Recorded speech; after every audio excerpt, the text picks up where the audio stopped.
हरे कृष्णा कृष्णा कृष्णा हरे हरे, हरे राम राम राम हरे हरे। जय राधा माधव कुंज बिहारी, गोपीजन वल्लभ गिरिवर धारी। जय राधा माधव कुंज बिहारी, गोपीजन वल्लभ गिरिवर धारी।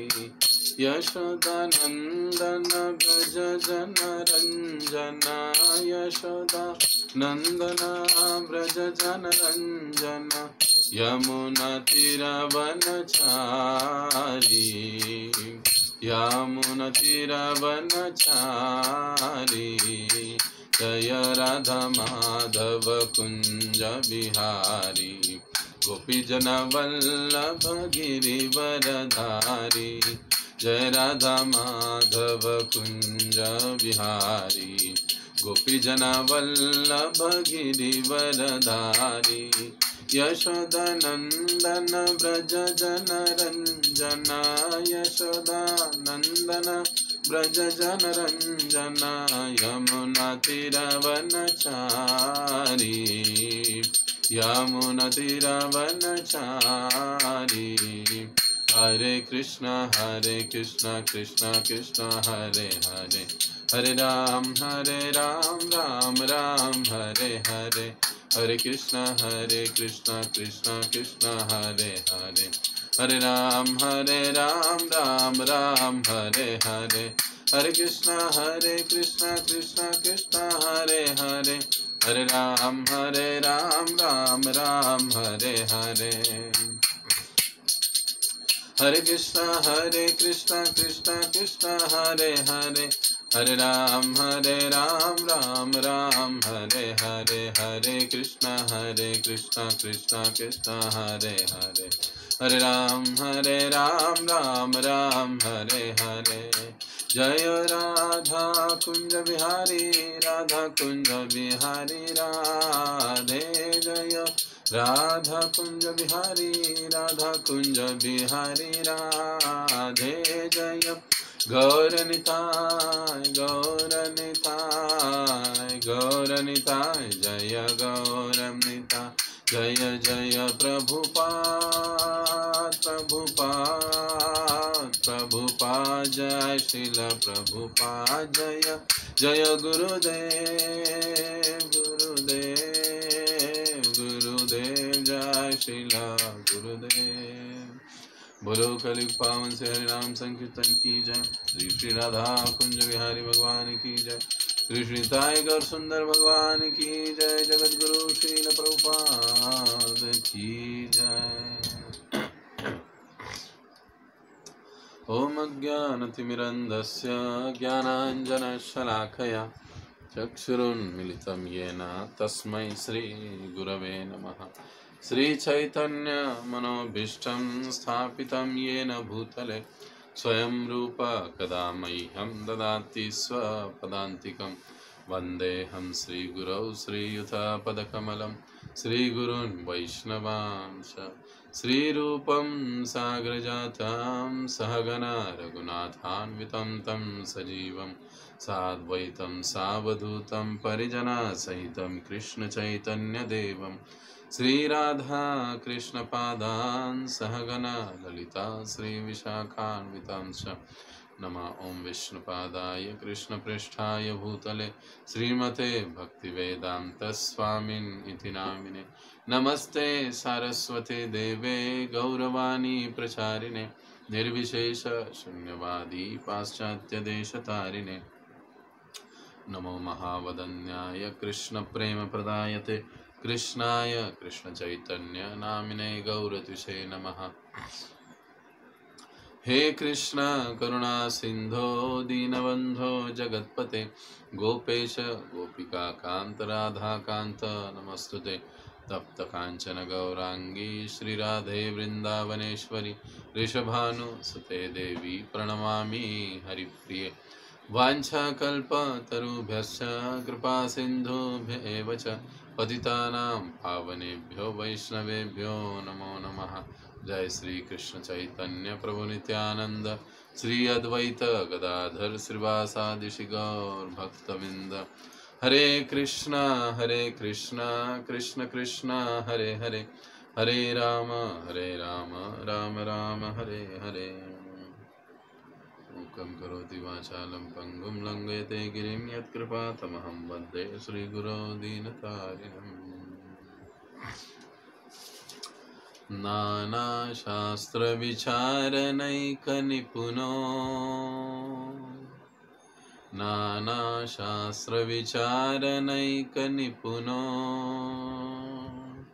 सद्धर्मसंस्थापको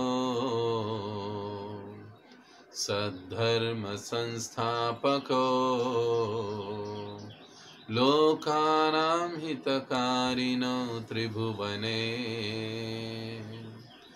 लोकानां हितकारिणो त्रिभुवने। मान्यो शरण्याकरो, मान्यो शरण्याकरो। राधा कृष्ण पदारविंद भजना, राधा कृष्ण पदारविंद भजना। नंदेन मत्तालिको,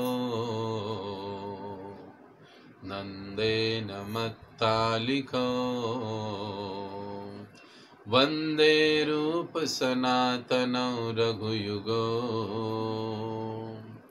वंदे रूप सनातनौ रघुयुगो। श्रीजीव गोपालको, श्रीजीव गोपालको।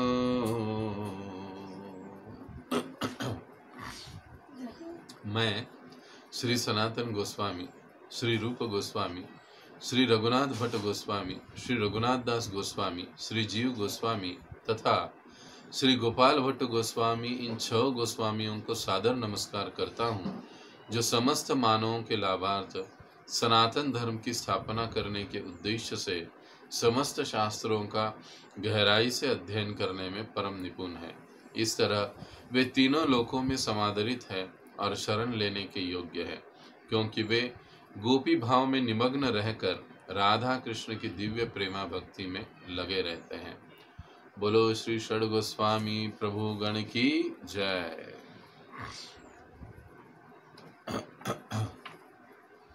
हरे कृष्णा। तो आज की इस भक्ति रसामृत कक्षा में आप सभी भक्तों का हार्दिक स्वागत है। पिछले कुछ सप्ताह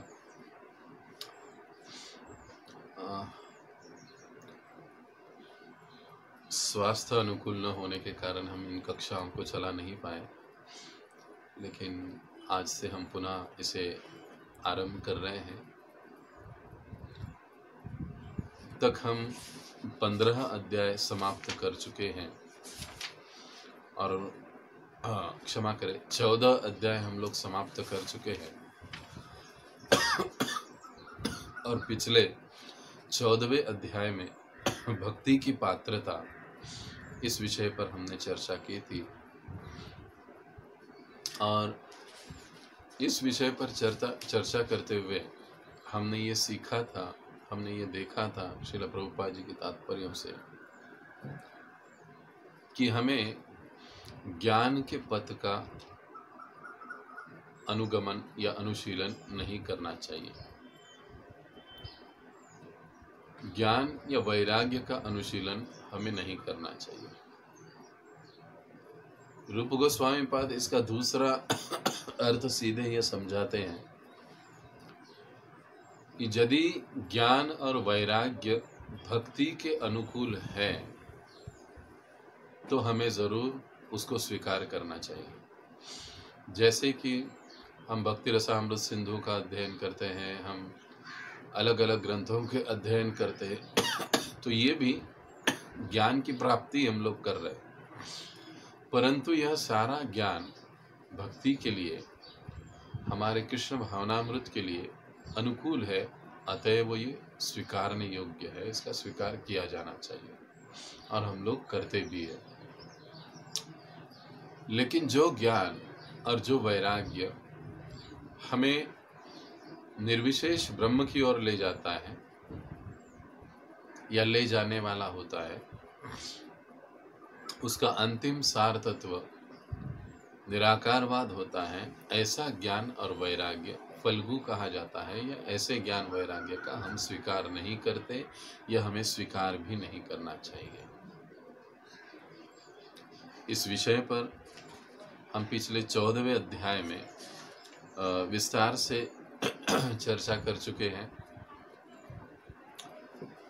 विशेष रूप से जो भक्ति के लिए अनुकूल है उसका हमें अक्सर स्वीकार करते रहना चाहिए, और जो भक्ति के लिए प्रतिकूल है ऐसे तत्वों का, सिद्धांतों का, वस्तुओं का, व्यक्तियों का हमें त्याग कर देना चाहिए। इसमें कोई गलत या बुराई नहीं है।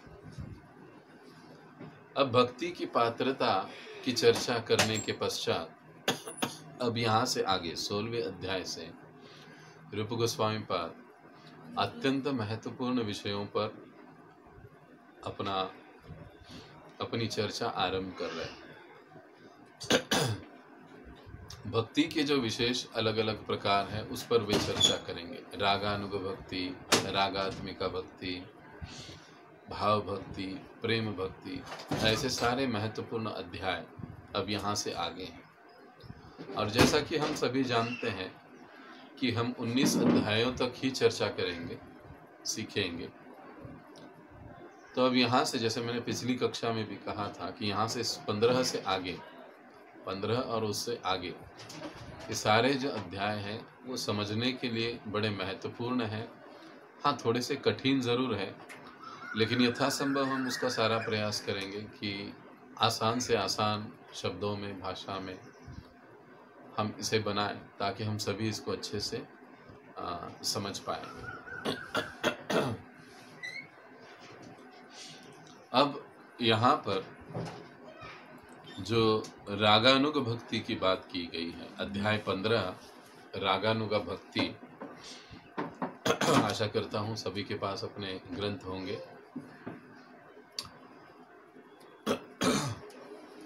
तो रागानुगा भक्ति की जो व्याख्या है श्रील रूप गोस्वामी पाद बड़े ही सुंदरता के साथ देते हैं। विराजन्ति अभिव्यक्तां ब्रजवासी जनाधिषु रागात्मिका अनुश्रुतां या सा रागान उच्यते। विराजन्ति अभिव्यक्तां ब्रजवासी जनाधिषु रागात्मिका अनुश्रुतां या सा रागान उच्यते। क्या कहा जा रहा है? विराजन्ति अभिव्यक्तां ब्रजवासी जनादिषु रागात्मिका अनुश्रुता। विराजन्ति अभिव्यक्तां ब्रजवासी जनादिषु, अर्थात जो ब्रजवासी जन हैं,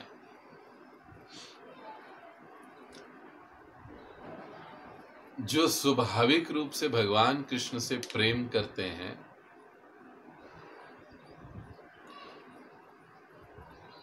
उन ब्रजवासियों का जो भाव है, उस भाव का अनुसरण करने वालों को, क्षमा करें, उनके चरण चिन्हों का अनुसरण करने वालों को यासा रागान उच्यते, उसे रागानुगा कहा जाता है, उन्हें रागानुगा कहा जाता है। सीधे शब्दों में जो वृंदावन के वासी है, ब्रजवासी,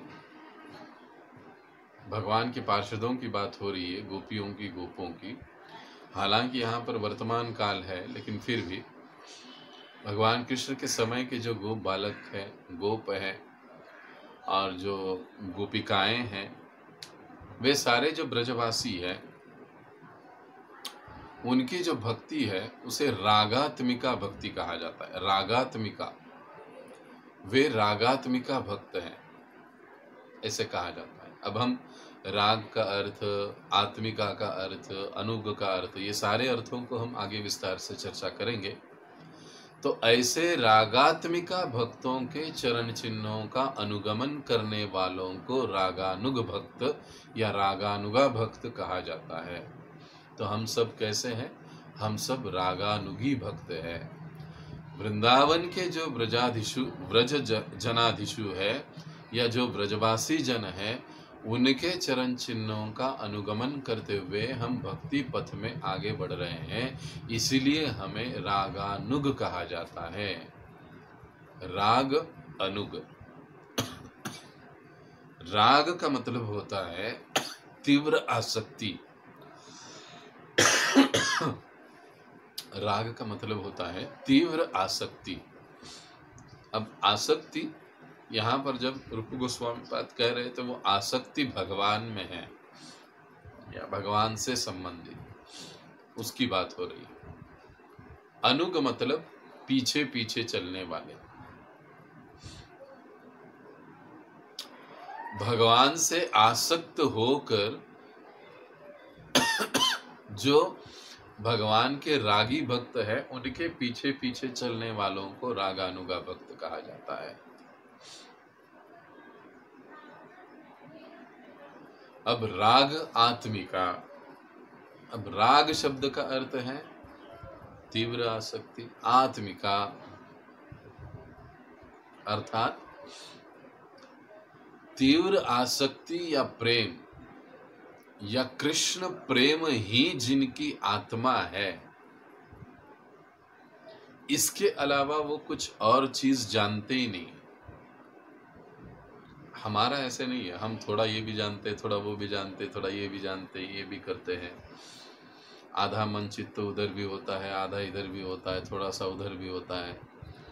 लेकिन जो ब्रजवासी जन है, जो भगवान के भक्त हैं, ब्रजवासी गोपियां या गोपगण,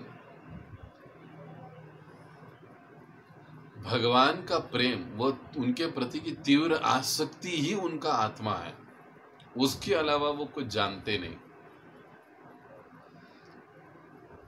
उन्हें रागात्मिका भक्त कहते हैं। केवल कृष्ण प्रेम, कृष्ण की संतुष्टि, इसी एक तत्व को वो जानते हैं, इसके अलावा और कुछ नहीं। फिर उसके लिए उन्हें नरक में जाना पड़े तो भी वो तैयार है उसके लिए उन्हें कोई उलाहने सुनने पड़े तो भी उसके लिए वो तैयार है।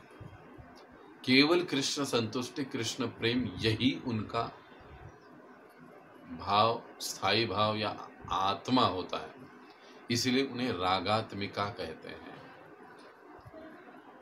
ये जो रागात्मिका है, भक्त है, ये कहीं पर इधर उधर नहीं पाए जाते। ये केवल रागात्मिका भक्ति की बात वृंदावन में होती है, ब्रज में होती है। हाँ, द्वारिका में पाई जाती है, लेकिन वहां पर भाव अलग है। यह रागात्मिका भक्ति प्रायः वृंदावन में पाई जाती है। और यह जो रागात्मिका भक्ति है, ये विशेष रूप से हम रागानुगी भक्तों के लिए एक आदर्श है, आइडियल। उनको देखकर हम अनुसरण उनका करते हुए उनके पीछे पीछे चल रहे हैं, उनके चरण चिन्हों का, जैसे वे किए, जैसे वे कहे, वे जैसे वे करे उस प्रकार से हम लोग उसका अनुसरण, नॉट अनुगमन, क्षमा करें, नॉट अनुकरण, अनुगमन या अनुसरण हम लोग करते हैं, अनुकरण नहीं। अनुकरण फिर अलग बात हो गई। उनके भाव को, उनके उपदेशों को अनुसरण करते हुए हम कृष्ण भावनामृत में आगे चल रहे हैं।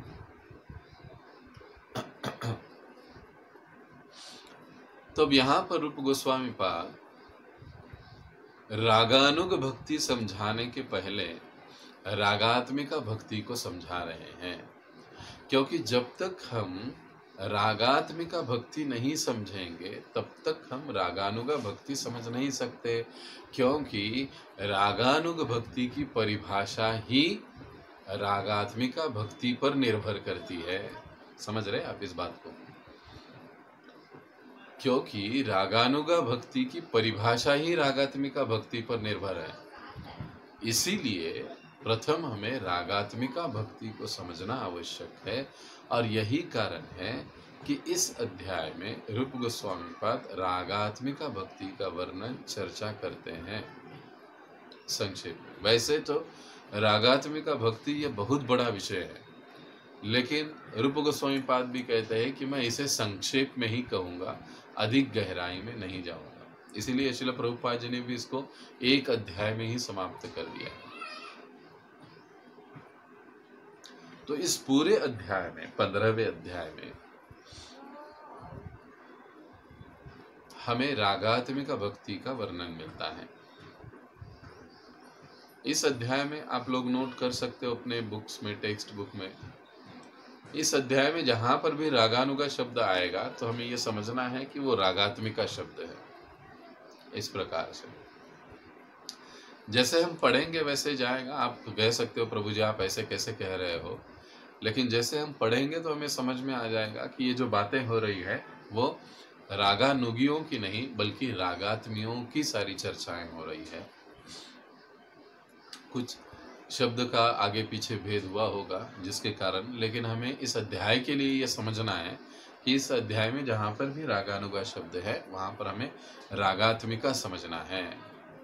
तो अब यह जो रागात्मिका भक्ति है वो क्या है, कैसे है, इसको पहले पैराग्राफ में श्रील प्रभुपाद जी हमको समझाते। आइए हम पढ़ते हैं। रागानुगा भक्ति के उदाहरण वृंदावन के। अब देखिए यहाँ पर रागानुगा है तो हम क्या पढ़ेंगे? रागात्मिका भक्ति के उदाहरण वृंदावन के कृष्ण के सखाओं में आसानी से देखे जा सकते हैं। अब ऐसे क्यों है? क्योंकि भक्ति के दो प्रकार हमने देखे। सबसे पहले एक तो वैधि साधन भक्ति और दूसरी रागानुग साधन भक्ति। रागानुग भक्ति भी साधन भक्ति के अंतर्गत आती है। ये दोनों ही साधन भक्ति के अंग हैं। अब वृंदावन के जो गोप बालक और गोपियां हैं भगवान कृष्ण के समय जो है, तो वे तो कोई साधक भक्त नहीं है ना, वो साधन भक्ति थोड़ी ना कर रहे।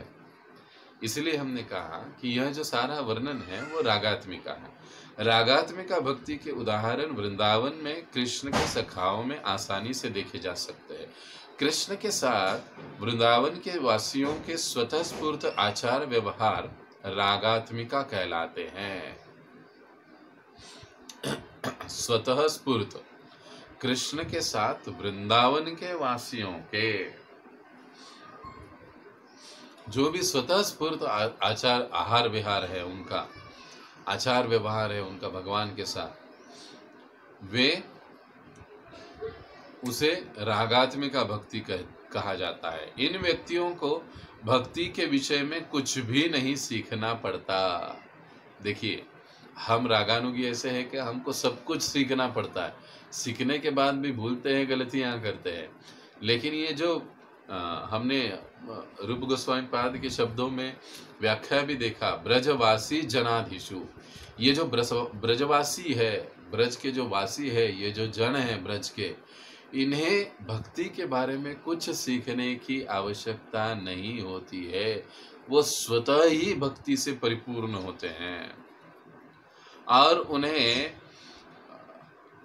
पहले से ही समस्त विधि विधानों में वे कुशल होते हैं और उन्हें भगवान की रागानुगा भक्ति, रागात्मिका भक्ति प्राप्त हो चुकी होती है। हम जानबूझकर इस प्रकार से पढ़ रहे हैं ताकि आपको समझ में आ जाए। उदाहरणार्थ कृष्ण के साथ खेलने वाले ग्वाल बालों को उनके साथ खेलना किसी तपस्या या योग के अभ्यास के द्वारा सीखना नहीं होता है। जो गोप बालक भगवान के साथ खेलते अलग अलग खेल, वो उन्हें सीखने की आवश्यकता नहीं कि अरे भगवान के साथ कैसे सीखना है, खेलना है। ये हमें पहले सीखना पड़ेगा। जैसे ना कि हम किसी वरिष्ठ व्यक्ति से मिलने के लिए जा रहे हैं, मान लो हम पीएम मोदी को मिलने जाना है हमको, तो सबसे पहले तो उनके सामने जाने के पश्चात हमारा व्यवहार कैसे, हमें क्या बोलना चाहिए, कैसे उनको हाय हेलो करना चाहिए, कैसे उनके सामने बैठना चाहिए, कैसे उठना चाहिए, ये सब पहले एटिकेट्स हमको थोड़ा बहुत सीखना समझना पड़ेगा। लेकिन ऐसा भगवान के साथ ये सहज भाव से खेलते हैं, बोलते हैं, मजाक करते हैं, हाँ, भगवान को उलाहना भी देते, ये उनको सीखने की जरूरत नहीं होती है। वे स्वयं स्फूर्ति पहले से ही ये सारी बातें उनके पास होती है। वे अपने पूर्व जन्मों में समस्त विधि विधानों की परीक्षाएं उत्तीर्ण कर चुके रहते हैं। फलतः उन्हें कृष्ण के प्रिय मित्रों के रूप में उनकी प्रत्यक्ष संगति प्राप्त होती है। उनकी यह स्वतःस्फूर्त मनोवृत्ति रागात्मिका भक्ति कहलाती है।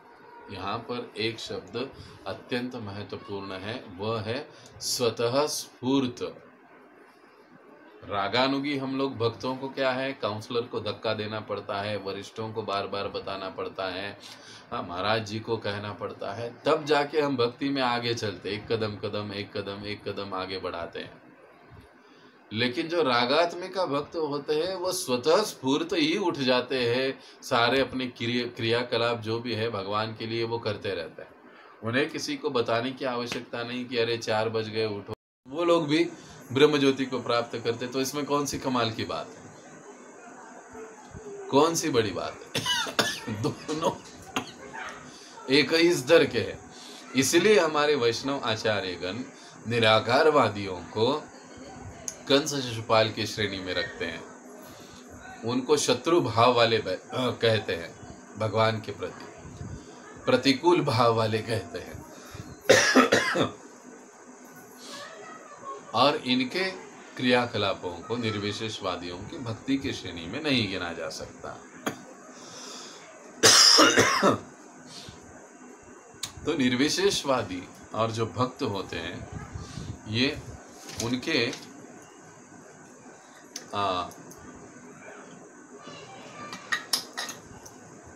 गति में इस प्रकार से बड़ा अंतर होता है। जो भक्त है वो सीधे भगवान के साथ आदान प्रदान करने के लिए भगवत धाम चले जाते हैं, और जो निर्विशेषवादी है या कंस आदि जैसे जो द्वेषी क्रोधी भक्त है, क्षमा करें, जो लोग हैं वे ब्रह्म ज्योति में जाकर बस पड़े रहते हैं, वहाँ पर आनंद नहीं, कुछ नहीं।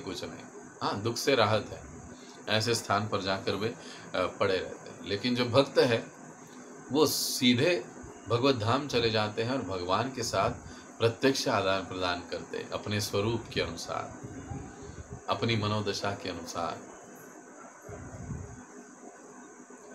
तो ये फर्क है।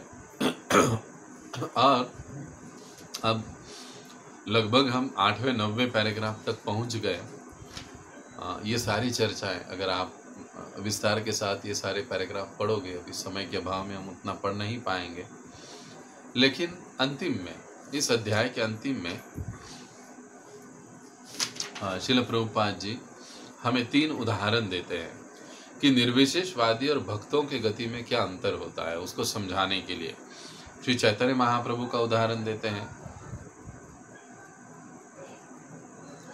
और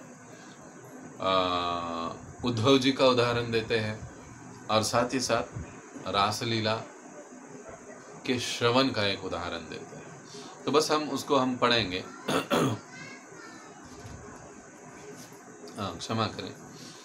तो इन उदाहरणों से पढ़ेंगे नहीं, इन उदाहरणों से हम ये समझते हैं कि निर्विशेषवादी और भक्त, इनकी एक ही गति नहीं होती है, तो इनके गति में अंतर होता है, बड़ा ही सूक्ष्म अंतर होता है।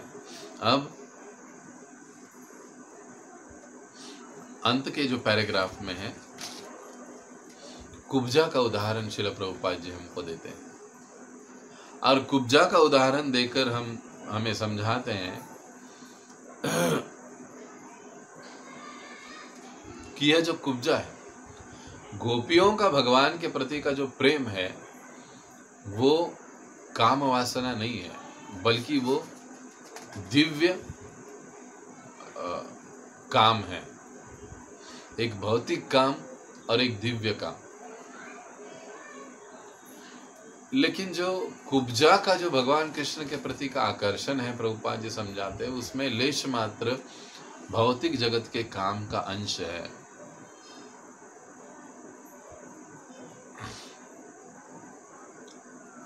इसलिए कुब्जा के प्रेम भाव की तुलना गोपियों के प्रेम भाव से नहीं की जा सकती।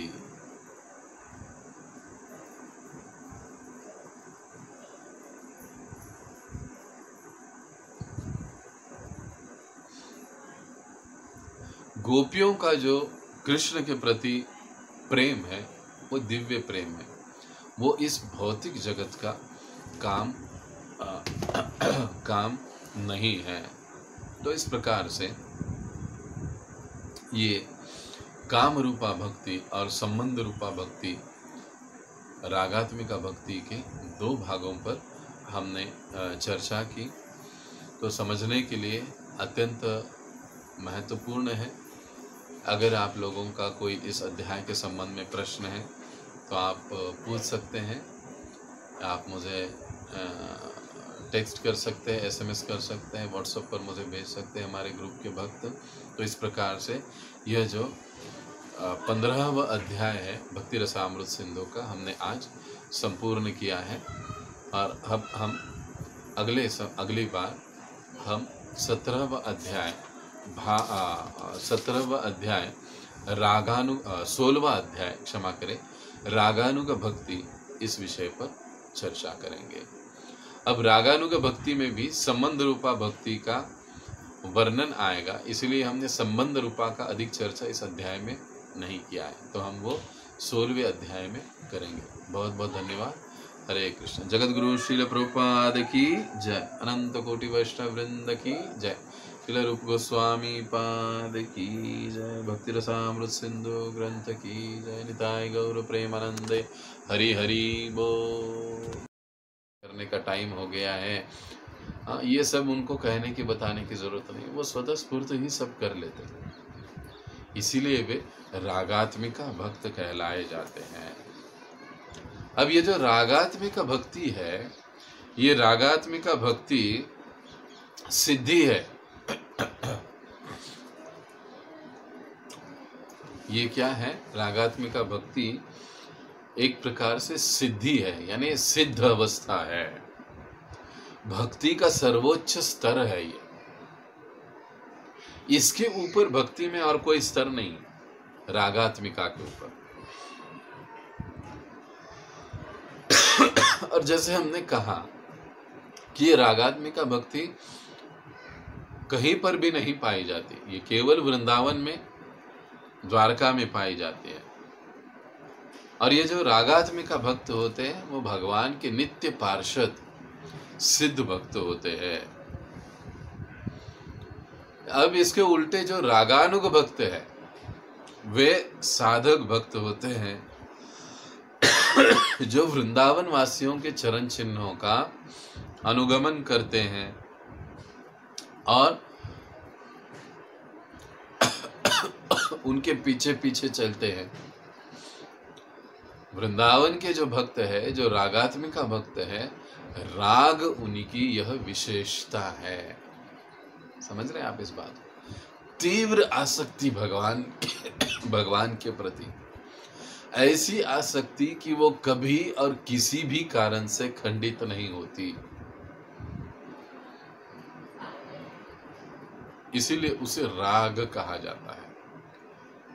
वृंदावन के जो ब्रजवासी है, भगवान के जो पार्षद हैं, इन्हें रागी भक्त कहा जाता है कि भगवान के प्रति इनकी तीव्र आसक्ति या प्रेम होता है। अब आगे श्री रूप गोस्वामी पाद हमको इस रागात्मिका भक्ति के दो प्रकारों के बारे में वर्णन करते हैं या समझाते हैं। तो आइए हम उसको पढ़ेंगे, देखेंगे।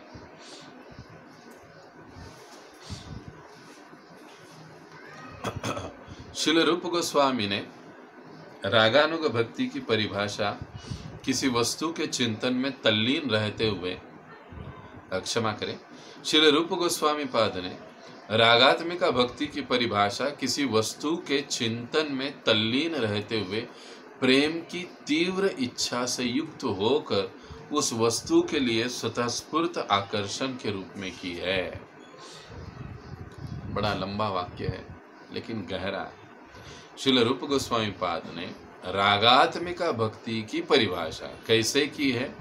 किसी वस्तु के चिंतन में तल्लीन रहते हुए 24/7 24 घंटे कृष्ण में तल्लीन रहना। क्या हमारी रागानुगियों की स्थिति ऐसी होती है? नहीं। कुछ समय के लिए वो तल्लीन हो जाते हैं लेकिन बाद में पुनः अपने स्थिति में आ जाते हैं, असंवैधानिक स्थिति में आ जाते हैं, घर गृहस्थी ये वो, इसमें थोड़ा उसमें थोड़ा में आ जाते हैं। लेकिन ये जो रागात्मिका वृंदावन के जो भक्त हैं,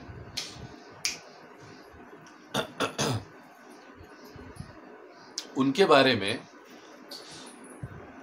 ऐसे नहीं होता है। वो 24 घंटे कृष्ण के चिंतन में रत रहते हैं। और केवल चिंतन में रत रहते हैं क्या, बल्कि चिंतन में, कृष्ण चिंतन में रत रहते हुए प्रेम की तीव्र इच्छा, भगवान के प्रति उनका तीव्र प्रेम होता है।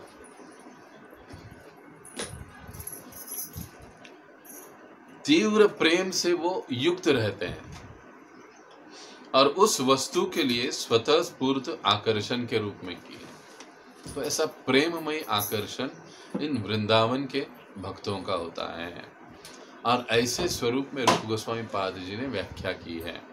रागात्मिका भक्ति का व्याख्या भी हम लोग आगे चलकर देखेंगे रूप गोस्वामी पाद जी के शब्दों में। स्वतःस्फूर्त प्रेम की ऐसी भावना से संपन्न भक्ति रागात्मिका भक्ति कहलाती है। स्वतःस्फूर्त प्रेम की ऐसी भावना से संपन्न भक्ति रागानुगा भक्ति कहलाती है। रागानुगा भक्ति के दो प्रकार हो सकते हैं, एक तो इंद्रिय आकर्षण और दूसरा संबंध रूपा रागात्मिका भक्ति। इंद्रिय आकर्षण रागात्मिका भक्ति और दूसरा संबंध रूपा रागात्मिका भक्ति। अब ये रागात्मिका के दो भाग हुए।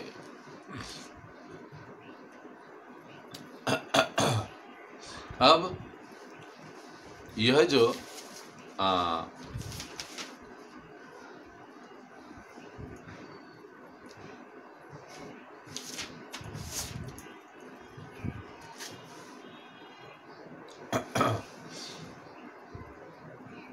इंद्रिय आकर्षण रागात्मिका भक्ति, इसको काम रूप रागात्मिका भक्ति भी कहा जाता है।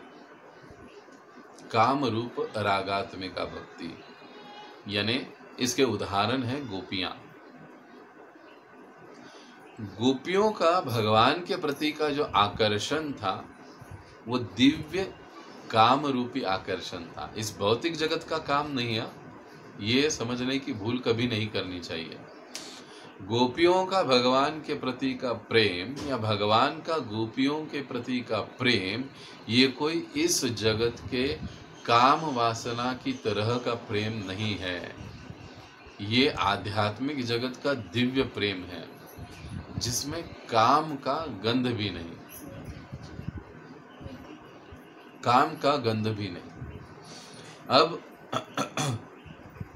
दूसरा जो प्रकार है रागात्मिका भक्ति का, संबंध रूपा रागात्मिका भक्ति, अर्थात जैसे कि नाम में है संबंध रूपा। जैसे वे भगवान को अपने पुत्र के रूप में समझते हैं, मित्र के रूप में समझते हैं, प्रभु के रूप में समझते हैं, शत्रु के रूप में भगवान को समझते हैं। ऐसे संबंधों में जो आते हैं वे कहलाए जाते हैं संबंध रूपा भक्त या भक्ति। श्रीमद् भागवत के 7वें स्कंद में बड़ा ही सुंदर एक श्लोक आता है। अब ये तीसरा पैराग्राफ है, इस पर हम चर्चा कर रहे हैं। कामाद्वेषाद् भयात् स्नेहात्, कामाद्वेषाद् भयात् स्नेहात्, यथा भक्तिश्वरे मनः, यथा भक्तिश्वरे मनः, आवेश्य तदांग हित्वा बृहवस्तद्गतिं गतः। अब क्या कहा गया है? कामाद् द्वेषाद् भयात् स्नेहात्। कोई काम के माध्यम से भगवान से संबंधित हो जाता है, कोई द्वेष के द्वारा भगवान से संबंधित हो जाता है। कामात् गोपियां, द्वेषात् शिशुपाल। कोई भय के द्वारा भगवान से संबंधित हो जाता है, कंस। स्नेहात्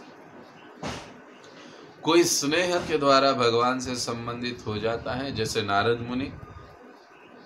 भक्तिश्वरे मनः, अपने मन को इन विकारों के द्वारा भगवान से संबंधित कर देते हैं, उन्हें भी उत्तम से उत्तम गति प्राप्त हो जाती है।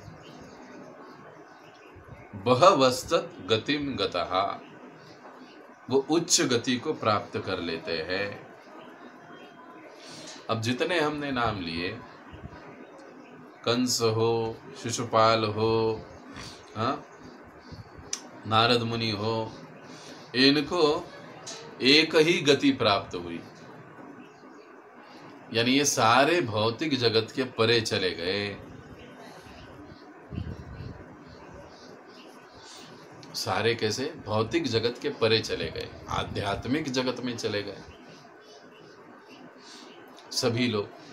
चाहे भले किसी ने द्वेष के कारण स्मरण किया, किसी ने प्रेम के कारण स्मरण किया, किसी ने भय के कारण स्मरण किया आदि, लेकिन वो ये सभी इस भौतिक जगत के परे चले गए, आध्यात्मिक जगत में चले गए। अब इस संदर्भ में श्रीमद् भागवत में युधिष्ठिर के प्रति नारद मुनि के कथन का उल्लेख किया जा सकता है, जहां नारद कहते हैं, हे राजन, ऐसे अनेक भक्त हैं जो अपनी इंद्रिय तृप्ति के लिए भगवान से ईर्ष्या या भय के कारण या उनका प्रेमयुक्त सानिध्य चाहने के कारण भगवान के प्रति आकृष्ट होते हैं। अंततः ये आकर्षण भौतिक कलमश से रहित हो जाते हैं और पूजा करने वालों में धीरे धीरे आध्यात्मिक प्रेम विकसित होने लगता है, जिससे उन्हें शुद्ध भक्तों द्वारा अभिलाषित जीवन का लक्ष्य प्राप्त हो जाता है। शुद्ध भक्तों के द्वारा अभिलाषित, जो शुद्ध भक्त अभिलाषा करते हैं, उस तरह का या स्थिति को, वैसे जीवन को वो प्राप्त हो जाते हैं। इस प्रकार से बताया गया है। अब देखिए, चौथे पैराग्राफ में भी इसी विषय को आगे बढ़ाते हुए कहा गया है। इंद्रिय आकर्षण के कारण रागानुगा प्रेम का उदाहरण गोपियों को माना जा सकता है। गोपियां तरुणियां हैं और वे कृष्ण तरुण बालक है।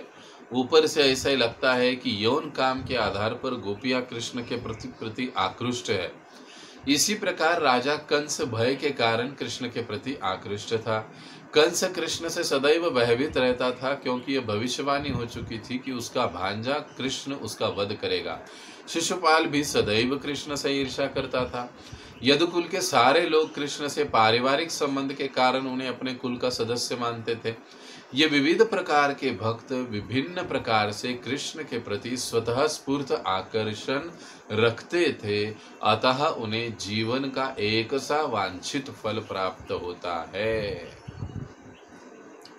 देखिए अब क्या है ये, जैसे गोपिया कामाद् भयात् कंसो द्वेषात् चैद्य आद्यो संबंधात् वृष्णाय स्नेहात् यूयं भक्त्या वयं विभु। गोपिया काम भाव के कारण, भय जैसे उसी यहाँ पर जो प्रभुपाद जी बता रहे हैं चौथे पैराग्राफ में, उसी का ये श्लोक का, इसी श्लोक का ये अनुवाद है। तो गोपी तथा अन्य ब्रजवासियों का प्रेम जो है वो रागात्मिका प्रेम है, स्वतःस्फूर्त काम रूपा प्रेम है। तो इस दोनों प्रकार से रागात्मिका भक्त भगवान से जुड़े रहते हैं या तीव्र रूप से उनसे आकर्षित रहते हैं। अब आगे चलकर 5वें 6ठे पैराग्राफ में श्रील प्रभुपाद जी इन्हीं विषयों को समझाने के लिए काम रूपा रागात्मिका और संबंध रूपा रागात्मिका भक्ति, इन्हें समझाने के लिए प्रभुपाद जी हमें अलग अलग उदाहरण दे रहे हैं। कृष्ण के प्रति गोपियों का आकर्षण तथा यदुवंश के सदस्यों का स्नेह दोनों ही स्वतःस्फूर्त रागात्मिका माने जाते हैं, किंतु कृष्ण के प्रति कंस का भय से जनित आकर्षण या शिशुपाल का द्वेष से उत्पन्न आकर्षण भक्ति नहीं माने जाते, क्योंकि उनके मनोभाव अनुकूल नहीं है। कि ये महत्वपूर्ण बात है। मन की अनुकूल दशा में ही भक्ति संपन्न की जानी चाहिए। इसलिए श्रील रूप गोस्वामी के अनुसार ऐसे आकर्षण भक्ति में परिगणित नहीं होते। कैसे? जैसे कंस और शिशुपाल के थे, उनका चिंतन भक्ति नहीं कहलाया जाता। वे यदुओं के स्नेह का भी विश्लेषण करते हैं। यदि यह स्नेह मैत्री के स्तर पर हो तो यह रागानुगा है, किंतु यदि यह वैधानिक स्तर पर हो तो ऐसा नहीं है। अब यदि यह स्नेह मैत्री के स्तर पर हो तो रागानुगा है, क्षमा करें, रागात्मिका है। जहां जैसे हमने कहा कि इस अध्याय में जहां पर भी रागानुगा शब्द है वहां पर रागात्मिका पढ़ना है।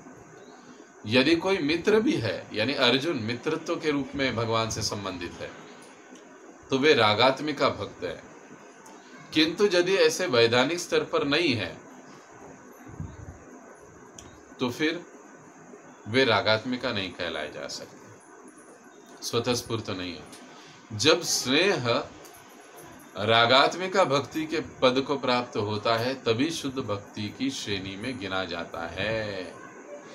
भगवान के प्रति का जो स्नेह है, जो प्रेम है, जब रागात्मिका स्तर का हो जाता है, तीव्र आकर्षण, इसके अलावा और कुछ नहीं, केवल और केवल कृष्ण की संतुष्टि, उनके लिए प्रेम पूर्वक आदान प्रदान, यही बस, इसके अलावा कोई जानकारी हमको नहीं। ऐसी जब मन बुद्धि और उस साधक की स्थिति होती है तब वो रागात्मिका कहलाई जाती है। शुद्ध भक्ति की श्रेणी में उसे गिना जाता है। जब तक हम थोड़े इधर थोड़े उधर रहते हैं तब तक हम शुद्ध भक्ति के स्तर पर गिने नहीं जा सकते। अब प्रभुपाद जी कहते हैं कि यह समझने में कठिनाई हो सकती है कि गोपियां तथा कंस दोनों को एक ही लक्ष्य प्राप्त हुआ, जबकि कंस तथा शिशुपाल के मनोभाव गोपियों से सर्वथा भिन्न थे। अतएव इस बात को ठीक से समझना होगा। यद्यपि इन सबों का केंद्र बिंदु भगवान है और सभी को वैकुंठ प्राप्त है, किंतु फिर भी इन दोनों प्रकार के जीवों में अंतर है। श्रीमद् भागवत के प्रथम स्कंद में कहा गया है कि परम सत्य एक है और वही निराकार ब्रह्म परमात्मा तथा भगवान के रूप में प्रकट होता है। यही एक आध्यात्मिक अंतर है। यद्यपि ब्रह्म परमात्मा और भगवान एक ही परम सत्य है, किंतु कंस या शिशुपाल जैसे भक्तों को केवल ब्रह्म तेज ही प्राप्त हो सका, उन्हें परमात्मा या भगवान का साक्षात्कार नहीं हुआ। यही अंतर है। अब आगे चलकर प्रभुपाद जी 7वें पैराग्राफ में हमको अलग अलग उदाहरण भी देते हैं। इसमें 5वें पैराग्राफ में महाराज अंग के जो दुष्ट पुत्र थे, राजा वेन, वे मृत्यु के पश्चात नरक में चले गए। अब वेन भी भगवान से प्रचंड द्वेष करते थे। हालांकि महाराज वेन द्वेष के कारण नारायण का, भगवान श्री विष्णु का काफी दिन भर स्मरण किया करते थे। उनके शासन काल में तो उन्होंने नियम ही बना दिया था कि विष्णु पूजा होनी नहीं चाहिए, मेरी पूजा होनी चाहिए। लेकिन भागवत में हम देखते हैं कि महाराज जो वेन है वे नरक में चले गए, जबकि शिशुपाल और कंस है वो निराकार ब्रह्म में या ब्रह्म तेज में चले गए। ऐसा क्यों भला? ये प्रश्न आ सकता है। यहाँ पर जो हम समझ रहे हैं, भेद समझ रहे हैं कि अंतर है दोनों में। गोपियों का, नारद मुनि जैसे भक्तों का को भी एक स्थिति हुई, एक ही गति प्राप्त हुई, और शिशुपाल कंस आदि को भी एक ही गति प्राप्त हुई। ऐसे कैसे? तो फिर क्या अंतर है? फिर भाई इतना सब कुछ क्यों करना है? हम भी कंस के जैसे ही रहेंगे, हम भी शिशुपाल के जैसे ही रहेंगे। नहीं, इसमें अंतर है, और उसी अंतर को अब यहाँ पर प्रभुपाद जी समझा रहे हैं तात्पर्य के माध्यम से। कंस और शिशुपाल जो थे वो पूर्ण समय भगवान का स्मरण करते थे द्वेषी भाव से, और जब कोई द्वेष की भावना से क्यों ना हो, भगवान का सर्वकाल के लिए स्मरण करता है 24/7, सोते जागते उठते बैठते। कंस तो पानी भी पीता था तो पानी के जल में उसको भगवान श्री कृष्ण का सुंदर मुखकमल दिखाई देता था और वो डर जाता था। तो ऐसे चिंतन करने से वो आहिस्ता आहिस्ता शुद्ध हो जाता है। लेकिन क्योंकि इनका भाव अनुकूल नहीं है, इसीलिए ये ब्रह्म ज्योति तक ही जा पाए, ये भगवत साक्षात्कार नहीं कर पाए। साक्षात भगवान के साथ गोलोक में या वैकुंठ में वो प्रवेश नहीं कर पाए। लेकिन जो राजा वेन थे वे द्वेष करते थे, लेकिन ऐसे स्मरण करना ये वर्णन नहीं आता है, या ऐसा वो नहीं करते थे। भगवान का स्मरण करना द्वेष के माध्यम से ऐसे नहीं, वे द्वेषी थे। इसके लिए उन्होंने मंदिरों को बंद करवा दिया, विष्णु नारायण के पूजा बंद करवा दी, यज्ञ बंद करवा दिया। ऐसे तो ऐसा नित्य स्मरण उसका वेन का नहीं था, यही कारण कि वो नरक में चले गए। इनको ब्रह्म ज्योति की प्राप्ति हुई।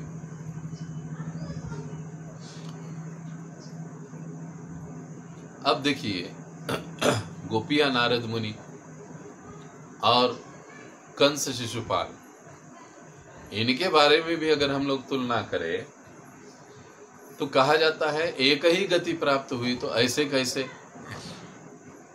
सारे भौतिक जगत के परे चले गए आध्यात्मिक जगत में। अब जब हम आध्यात्मिक शब्द का प्रयोग करते हैं तो आध्यात्मिक जगत में कई अलग अलग स्थान हैं। वैकुंठ में जगत में जाओ तो वहाँ पर अलग अलग स्थान है। साकेत धाम है, भगवान नरसिंह देव का स्थान है, अलग अलग प्रकार के स्थान है। वराह देव का स्थान है, उनका अपना लोक, उनके अपने भक्त पार्षद है। अलग अलग स्थान है। एक वैकुंठ जगत, और वैकुंठ जगत में अलग अलग भगवान के रूप और उन रूपों के अलग अलग स्थान। तो जब आध्यात्मिक जगत ये शब्द का जब हम प्रयोग करते हैं तो उसमें ऐसे कई सारे स्थान आते हैं। आध्यात्मिक जगत यानी ब्रह्म ज्योति भी हुई, गोलोक धाम, वैकुंठ जगत, ब्रह्म ज्योति, ये सारे जो तीनों बातें हैं वो आध्यात्मिक जगत इस एक ही संज्ञा में आ जाते हैं, संज्ञा में आ जाते हैं। अब जब हम कहते हैं आध्यात्मिक जगत में चले गए तो इसका मतलब कोई वैकुंठ जगत चला गया, कोई ब्रह्म ज्योति में चला गया, तो कोई गोलोक धाम चला गया। उसके मनोदशा मनोभाव के अनुसार, उसकी चेतना के अनुसार, उसकी साधन भक्ति के अनुसार वो उस स्थान को प्राप्त करता है। जैसे देखिए, समझने के लिए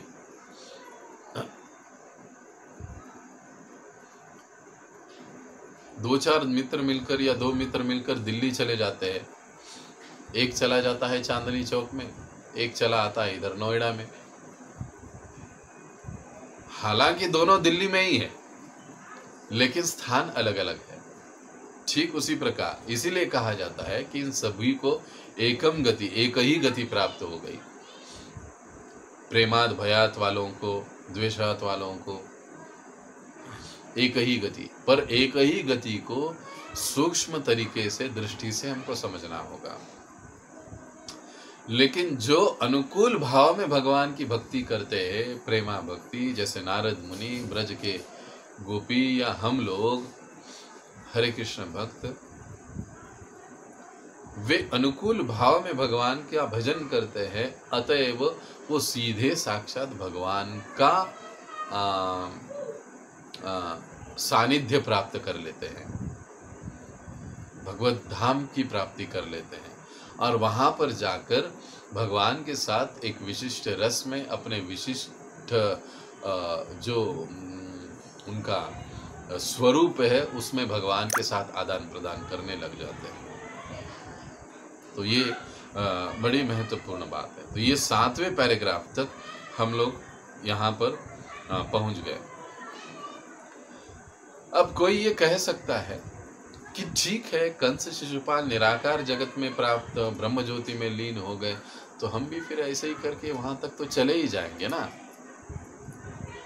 क्या अंतर है? क्यों भगवत धाम में जाना है, क्यों वैकुंठ में जाना है, क्यों गोलोक में जाना है? ठीक है, हमारे लिए ब्रह्म ज्योति, भाई भगवान को अनाप शनाप बक के, भगवान को बुराई करके और इतना सब कुछ नास्तिकवाद को करके अगर हम ब्रह्म ज्योति में जा सकते तो ठीक है, लेकिन ये भी इतना आसान नहीं है भक्तों। 24 घंटे हमको द्वेष और हमें भय में रहना होगा, तब जाकर ये संभव है, और ये हम जैसों के लिए संभव नहीं। एक चीज। अब दूसरी चीज, भक्त लोग ब्रह्म ज्योति का तिरस्कार क्यों करते हैं? निराकार ब्रह्म का तिरस्कार क्यों करते हैं? क्यों नहीं जाना चाहते? क्योंकि ये जो ब्रह्म ज्योति है, जो स्थान है, ये रस रहित स्थान है। इसमें किसी प्रकार का कोई रस नहीं है। हाँ, दुख से रहित है। यहां पर ब्रह्म ज्योति में आपको दुख नहीं मिलेगा, लेकिन यहां पर आनंद भी नहीं है। समझ रहे हैं आप? दुख नहीं मिलेगा पर आनंद भी नहीं है। लेकिन जो जीव का स्वरूप है, जैसे हम कहते हैं कृष्ण जीवेर स्वरूप वो है कृष्णेर नित्यदास, उसी प्रकार से उपनिषदों में और एक जगह कहा जाता है आनंदमयोभ्यासात्। जीव आनंद की प्राप्ति क्षमा करे, आनंद की प्राप्ति करना यह जीव का स्वाभाविक धर्म या स्वभाव है। वो आनंद के लिए प्रयत्नशील रहता है निरंतर। अब अगर जीव का, आत्मा का ये स्वभाव ही है आनंद को प्राप्त करना या आनंदित रहना, तो जिस स्थान पर आनंद नहीं है उस स्थान पर आत्मा या जीव हमेशा के लिए कैसे रह सकता है? इसीलिए गीता में भगवान कहते आ ब्रह्म भुवना लोका पुनरावर्ती नो अर्जुना, कि अर्जुन ब्रह्मलोक तक भी तुम जाओगे तो भी तुमको वापस आना पड़ेगा। यह एक बड़ा ही गुह्य कारण है, क्योंकि आनंदमयोभ्यासात्, आनंद का प्राप्ति या आनंद का आनंद में रहना यह हमारा स्वभाव है। तो ब्रह्म ज्योति तो ऐसा स्थान है, निराकार ब्रह्म तो ऐसा स्थान है कि जहाँ पर दुख तो नहीं है लेकिन आनंद भी नहीं है। तो जीव का ये वास्तविक या सच्चा गंतव्य स्थान नहीं है। इसीलिए भक्त बड़े ही बुद्धिमान होते हैं। इसलिए वो निराकार ब्रह्म को, ब्रह्म तेज को भी वो निगलेक्ट कर देते हैं, दुर्लक्षित कर देते हैं, उसका तिरस्कार करते हैं, उसको चाहते नहीं हैं। अब ये जो निराकार में लीन होने वाले जो होते हैं निर्विशेषवादी,